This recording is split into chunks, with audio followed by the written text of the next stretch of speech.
بہرحال یہی حدیث سیدہ مریم اور سیدہ آسیہ کے بارے میں جو آتی ہے بخاری مسلم میں، اسی کا ایک طریق سیدنا علی سے بخاری اور مسلم دونوں میں موجود ہے۔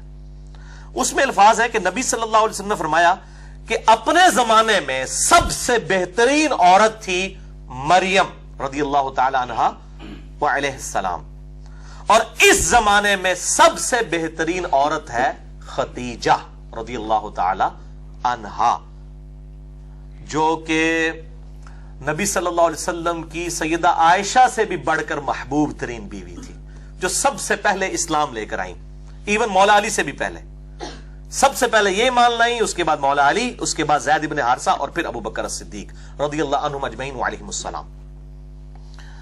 تو سیدہ خدیجہ کو آپ نے فرمایا یہ سب سے بہترین عورت ہے اس زمانے کی۔ اللہ اکبر۔ بلکہ اسی کانٹیکسٹ میں بخاری اور مسلم میں ایک اور حدیث ہے، مشکات میں آپ کو ازواج مطہرات والے چیپٹر میں یہ حدیث بھی مل جائے گی کہ اما عائشہ رضی اللہ تعالیٰ عنہ خود کہتی ہیں مجھے سب سے زیادہ جس عورت پہ رشک ہے وہ خدیجہ ہے، سیدہ فاطمہ کی ماں اور حضور کی بیوی، محبوب ترین۔ آپ صلی اللہ علیہ وسلم خدیجہ کا اتنا ذکر کرتے کہ مجھے خدیجہ پر رشک ہونے لگتا، حالانکہ میں نے خدیجہ کو دیکھا نہیں تھا۔ آپ صلی اللہ علیہ وسلم خدیجہ کی سہیلیوں کو بھی بکری ذبح کر کے اس کا گوشت تحفۃً بھجوایا کرتے تھے، حتیٰ کہ سیدہ عائشہ کے الفاظ ہیں بخاری و مسلم میں کہ کبھی کبھار مجھے اتنا رشک آتا کہ میں نبی صلی اللہ علیہ وسلم سے ناراض ہوتی اس بات پہ، اور میں کہتی خدیجہ کے علاوہ کوئی عورت ہی نہیں ہے دنیا کے اندر۔ میں وہ بتا رہا ہوں، وہ بیوی جو سیدہ عائشہ بھی جس پہ رشک کر رہی ہیں۔ تو جب سیدہ عائشہ کی ہم فضیلت کی بیان کر رہے ہیں تو حضرت خدیجہ کو چھوڑ کے، خدیجہ والا لیول نہیں تھا سیدہ عائشہ کا، نہ مرتبے میں اور نہ نبی صلی اللہ علیہ وسلم کی محبوبیت میں، یہ ان کے بعد کی بات ہے۔ تو اتنے الفاظ کہ خدیجہ کے علاوہ کوئی عورت ہی نہیں ہے۔ نبی صلی اللہ علیہ وسلم نے فرمایا کہ جب وہ حضرت عائشہ کہتی ہیں جب یہ بات کرتی تو نبی صلی اللہ علیہ وسلم اس کی خوبیاں گنوانا شروع کر دیتے، خدیجہ میں یہ خوبی تھی، خدیجہ میں یہ خوبی تھی، یعنی بتانے کے لیے کہ یہ خوبیاں ہیں جو تم میں بھی نہیں موجود ہیں، تم باقی بیویوں میں بھی وہ خوبیاں نہیں ہیں۔ اور پھر فرمایا کہ میری تو ساری اولاد ہی خدیجہ سے ہے، یعنی آپ کی جو چاروں بیٹیاں ہیں، ٹھیک ہے، اور سیدہ فاطمہ اور سیدہ رقیہ، سیدہ ام کلثوم اور سیدہ زینب رضی اللہ عنہم اجمعین وعلیہم السلام، یہ چاروں بیٹیاں سیدہ خدیجہ سے ہوئی ہیں، اور یہ ان کی اپنی بیٹیاں ہیں نبی صلی اللہ علیہ وسلم کی۔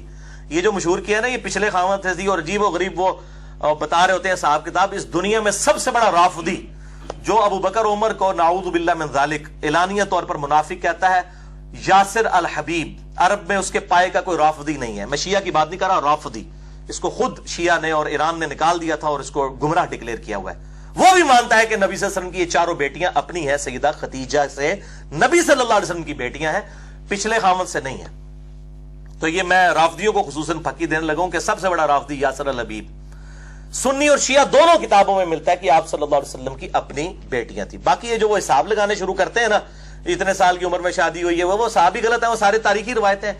کوئی صحیح سند سے ثابت نہیں ہے کہ نبی صلی اللہ علیہ وسلم کے عقد میں سیدہ خدیجہ جب آئی تو ان کی عمر 40 سال تھی، کوئی صحیح سند سے ثابت نہیں ہے۔ اور نہ یہ صحیح سند سے ثابت ہے کہ آپ صلی اللہ علیہ وسلم کی ہجرت کے بعد یہ بیٹیاں پیدا ہوئیں، یہ اپنی ٹائمنگ پہ ہی پیدا ہوئیں اور الحمدللہ ہجرت کے وقت یہ بالغہ تھی۔ تو یہ میں نے ضمناً مسئلہ عرض کر دیا۔ تو سیدہ خدیجہ رضی اللہ تعالیٰ عنہا اتنی محبوب تھیں کہ 24 سال تک آپ صلی اللہ علیہ وسلم کے عقد میں رہی ہیں، 24 سال تک،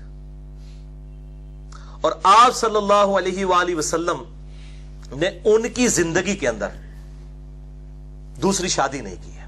اس سے اندازہ کر لیں 49 نبوی میں جب نبی صلی اللہ علیہ وسلم کی عمر مبارک 49 سال ہوئی، کیونکہ آپ کی شادی 25 سال کی عمر میں ہوئی، اسی سال آپ پر 2 غم کے پہاڑ ٹوٹے، ایک سیدہ خدیجہ رضی اللہ تعالی عنہا کا جو ہے انتقال ہوا، اور دوسرا جناب ابی طالب کا۔ اس کو عام الحزن کہا جاتا ہے، غم والا سال آپ صلی اللہ علیہ وسلم کے لیے غم والا سال تھا کہ 2 ایسی ہستیاں جو آپ صلی اللہ علیہ وسلم کی ڈھارس بندھانے والی تھیں، سیدہ خدیجہ اور جناب ابی طالب، وہ آپ صلی اللہ علیہ وآلہ وسلم سے رخصت ہوئے۔ تو آپ صلی اللہ علیہ وسلم نے سیدہ خدیجہ کی زندگی میں دوسری شادی کبھی نہیں کی ہے۔ یہ آپ صلی اللہ علیہ وسلم کی ایک خاص ایفیلیشن تھی اپنی اس بیوی کے ساتھ، ورنہ اس زمانے میں کتنی آفرز تھیں، لیکن آپ صلی اللہ علیہ وسلم اس معاملے میں یعنی اتنی زیادہ محبت فرماتے تھے کہ کسی اور عورت کے ساتھ سیدہ خدیجہ کو آپ نے شیئر نہیں کیا. یہ سیدہ خدیجہ کی بہت بڑی فضیلت ہے رضی اللہ تعالی عنہا علیہ السلام.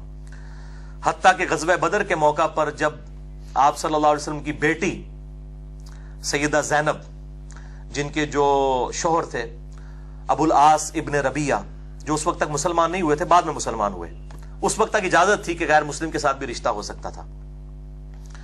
تو یہ خاوند تھے، سیدہ زینب کے خاوند جو ہے وہ قید ہو کر غزوہ بدر میں کافروں کی طرف سے لڑتے ہوئے قیدی بنا کر لائے گئے.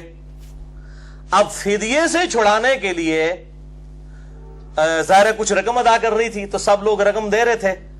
تو اب سیدہ زینب کے وہ چونکہ ہسبینڈ تھے تو انہوں نے اپنے خاوند کا فدیہ دینے کے لیے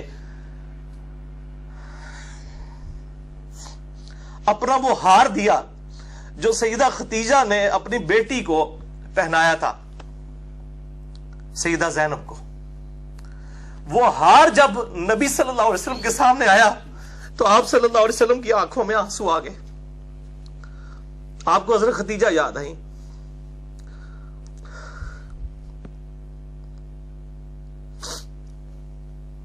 آپ صلی اللہ علیہ وسلم نے اپنے اصحاب سے کہا کہ اگر تم مجھے اجازت دو تو میں یہ ہار اپنی بیٹی زینب کو واپس کر دوں، یہ میری بیوی کی نشانی ہے اس کے پاس. تو اصحاب نے کہا یا رسول اللہ کیوں نہیں، آپ بالکل. اور پھر ان کو بغیر فدیے کے چھوڑ دیا گیا. پھر وہ اتنے حسن اخلاق سے متاثر ہوئے کہ انہوں نے اسلام بھی قبول کیا. اور انہی کی بیٹی ہے امامہ رضی اللہ تعالی عنہا. بڑی مشہور ہے نبی صلی اللہ علیہ وسلم کی یہ نواسی، جن کے بارے میں بخاری مسلم میں آتا ہے کہ آپ صلی اللہ علیہ وسلم ان کو گود میں اٹھا کے نماز بھی پڑھا کرتے تھے. سیدہ امامہ، یہ لفظ ویسے لوگ اردو میں امامہ بول رہے ہوتے ہیں، یہ لفظ ہے امامہ، الف کے اوپر پیش ہے امامہ، امامہ بنت زینب. تو یہ سیدہ خدیجہ رضی اللہ تعالی عنہا کے ساتھ آپ صلی اللہ علیہ وسلم کی عقیدت تھی.